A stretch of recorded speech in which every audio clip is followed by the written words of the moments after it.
Hello viewers, আসসালামু আলাইকুম। আজকের রেসিপি বোয়াল মাছের ভুনা। তো আমার ফুল রেসিপি ফলো করে বাসায় তৈরি করলে বুঝতে পারবেন যে এই বোয়াল মাছের ভুনা রেসিপিটা কতটা সুস্বাদু। তো চলুন দেখে আসি আজকের রেসিপির জন্য কি কি লাগছে।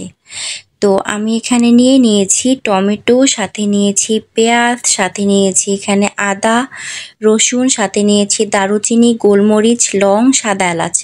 তো সবগুলো মশলা উপাদান ব্লেন্ডারে স্মুথ করে ব্লেন্ড করে নিব। দিয়ে দিচ্ছি পেঁয়াজ কুচি। পেঁয়াজগুলোকে কয়েক সেকেন্ড ভেজে নিব। তো পেঁয়াজ ভাজার এ পর্যায়ে অ্যাড করব 1 চামচ কালো জিরা। কালো জিরার যে অ্যারোমা সেটা মাছের স্বাদকে বহুগুণ বাড়িয়ে দেয়। তো এটাকে আরও কিছুক্ষণ ভেজে নিব। তো যখন পেঁয়াজের কালার এরকম ব্রাউন হতে শুরু করবে, দিয়ে দিব এখানে ব্লেন্ড করে রাখা মশলার মিশ্রণ। যে মশলাগুলো আমি নিয়েছি, টমেটো, পেঁয়াজ, এই মশলার মিশ্রণটা আমি এখানে দিয়ে দিচ্ছি। সাথে এখানে দিয়ে দিব 1 চামচ পরিমাপ জিরা বাটা। তো সবগুলো মশলা উপাদান পেঁয়াজের সাথে খুব ভালো মতো মিক্সড করে বেশ কিছুক্ষণ কষিয়ে নিতে হবে। তো মশলা কষানোর যখন এ পর্যায়ে আসবে, সবগুলো মশলা খুব ভালো মতো ভাজা হয়ে যখন এরকম কালার হবে, দিয়ে দিব এখানে হলুদ গুঁড়ো, স্বাদ মতো লবণ, স্বাদ মতো মরিচ গুঁড়ো। তো এগুলোকে আমি আরও কয়েক সেকেন্ড একটু ভেজে নিব। তারপর দিয়ে দিব এখানে বোয়াল মাছ। তো এই বোয়াল মাছগুলো আমি খুব ভালো মতো ক্লিন করে লবণ, হলুদ, লেবু দিয়ে মেখে রেখেছিলাম 15 মিনিটের জন্য। তো এই সবগুলো মাছ আমি এখন একটা একটা করে দিয়ে দিচ্ছি। তো সবগুলো মাছ মশলার সাথে খুব ভালো মতো মিশিয়ে নিব। তো মশলার যে তেল আছে, এই তেলে মাছগুলোকে একটু সময় নিয়ে চুলার হিট মিডিয়াম টু লো রেখে ভেজে নিতে হবে।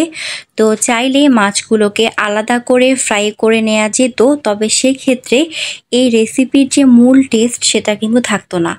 তাই আমি মাছগুলোকে এভাবে মশলার সাথে ভালো মতো মিশিয়ে মশলার তেলেই সময় নিয়ে একটু ভেজে নিব। তাহলেই দেখবেন মাছের টেস্টটা কি পরিমাপ বেড়ে যায়।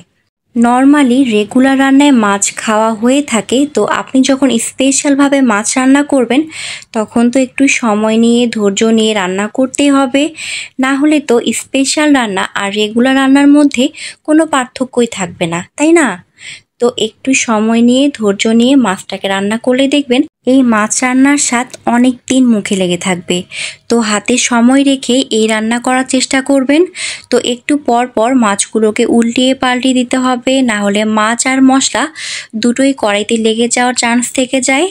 তো এ পর্যায়ে আসলে অল্প অল্প করে পানি অ্যাড করে মাছটাকে আরও বেশ কিছুক্ষণ ভুনে নিতে হবে।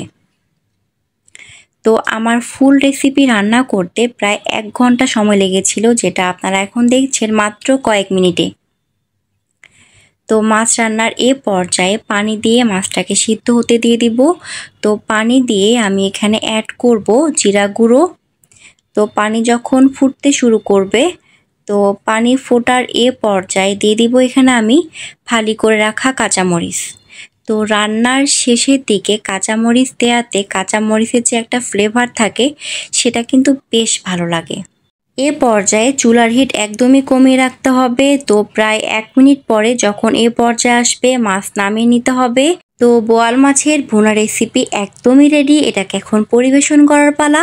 তো এরকম দুর্দান্ত অমৃত স্বাদের বোয়াল মাছের ভুনা রেসিপি আপনি যখন আপনার বাসার সদস্য কিংবা গেস্টকে পরিবেশন করবেন, দেখবেন আপনি একেবারেই প্রশংসায় পঞ্চমুখ হয়ে যাচ্ছেন। তো ভিউয়ার্স, আজকের রেসিপি কার কাছে কেমন লাগলো অবশ্যই তা কমেন্টে জানাবেন। Thank you. Let's see the next video.